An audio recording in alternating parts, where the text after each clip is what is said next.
বন্ধুরা, আজকে তোমাদের অন্যরকম একটি গল্প শোনাবো। জঙ্গলের মাঝখান দিয়ে হেঁটে যাচ্ছিল সূর্য নামের এক ছেলে। সূর্য জঙ্গলে পশু পাখির সাথে ঘুরতে অনেক ভালোবাসে। সে আজ কোনো পশু পাখি জঙ্গলে দেখতে পেল না।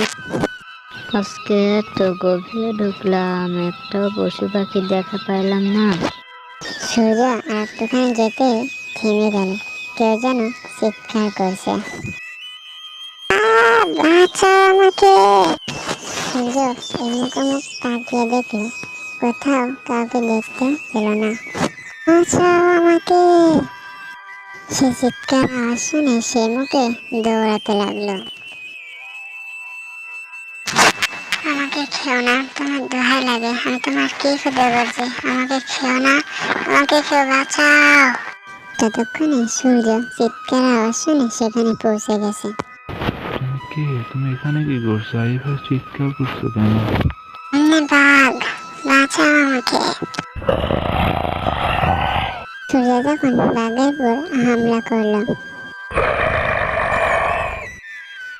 বাঘ তখন ভয়ে রক্তে লাল হয়ে জঙ্গলে দৌড়ালো। কে তুমি? তুমি এই জঙ্গলে কি করছো একা একা? আসলে হয়েছে কি, আমি রাস্তা ভুল করে চলে এসেছি। সূর্য আর রহিমা তখন ওখান থেকে বাড়ির পথে রওনা দিল। যেতে যেতে ওরা অনেক গল্প করলো, দুজন পরিচিত হয়ে গেল।